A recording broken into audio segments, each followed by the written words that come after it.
Iep, avui vull saber i aprendre tots els ets i uts de l'oli d'oliva verge extra de la denominació d'origen oli de l'Empordà. M'acompanyeu? Vinga, va!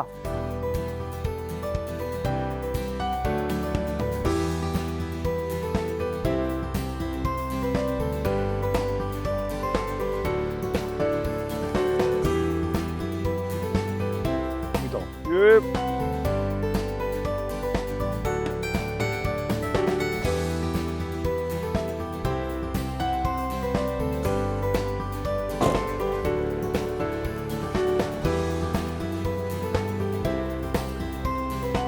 Vaig vinguent.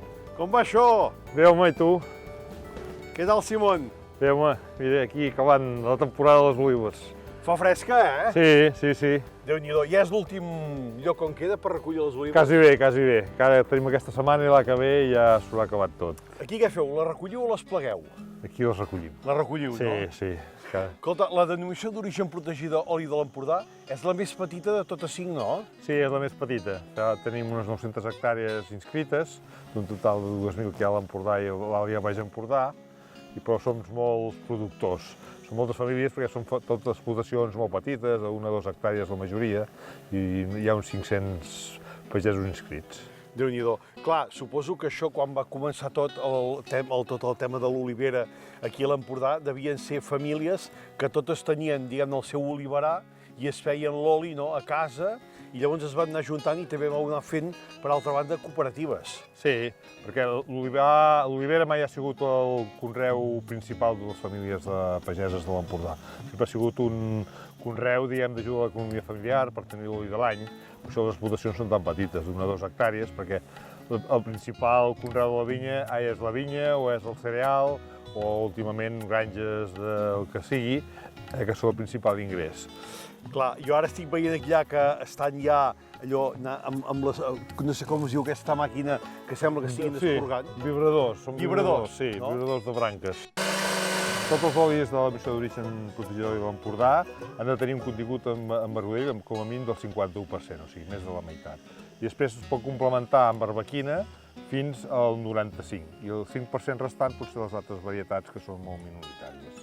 Això sí, Simon, sempre verge extra, la millor qualitat possible. Evidentment, si no, no pot ser denominació d'origen. Anem a veure si ho fan bé, això? Vinga, anem. Va.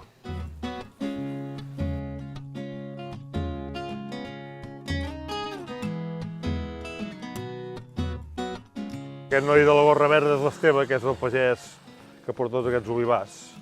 És dels pocs pagesos que viuen de l'oliver. Ah, sí? Sí. Bon dia! Hola, bon dia. Què tal? L'Esteve és el soci de la cooperativa, que et deia. Molt bé. En Pep, el coneixes? Què tal? Com anem?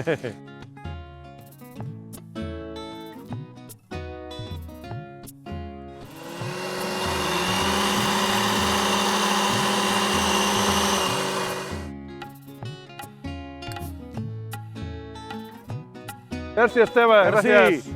Gràcies, adéu.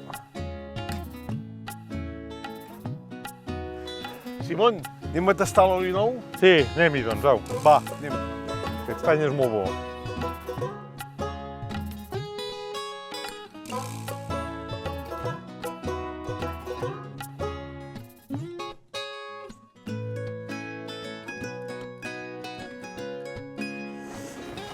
Ui.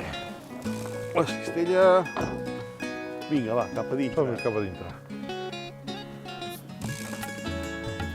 Doncs mentre en Simon està treballant una miqueta, jo faré un platet molt senzill. Mireu, agafarem una miqueta de conill que ja el porto ben desossat, li posarem una miqueta de sal, així, una mica de pebre, canyella en pols, la rebossarem ben arrebossat de canyella, i és que la canyella combina molt bé amb la carn.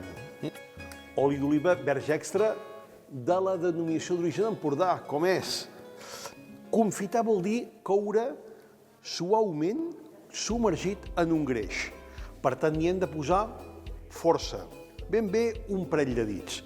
Ja veureu que aquest oli, a més, després té un gust fantàstic a canyella. Per tant, el podeu utilitzar per fer una vinagreta, per posar en una amanida a on vulgueu.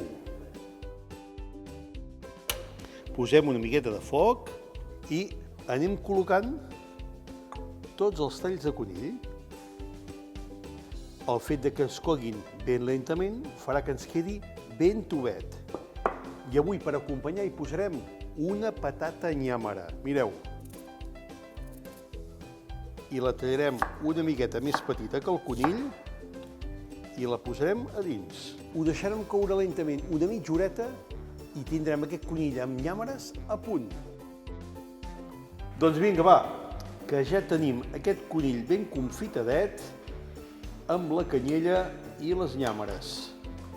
A veure on s'ha posat aquest home. Simon, ja pots venir? Hola, ja sóc aquí. Mira, ja ho tenim a punt, això. Molt bé. Simon, a veure, l'oli elaborat amb olives verdes, què ens dona? Ens dona un oli més intens, més gustós, que no pas amb les de les olives més madures, que són olis una mica més planers. Va, vinga, tastem-lo, a veure què et sembla. Aviam. Bueno, Quan el producte és bo, sí. Simon, sense pagesia no hi ha cuina. I no hi ha futur, tampoc.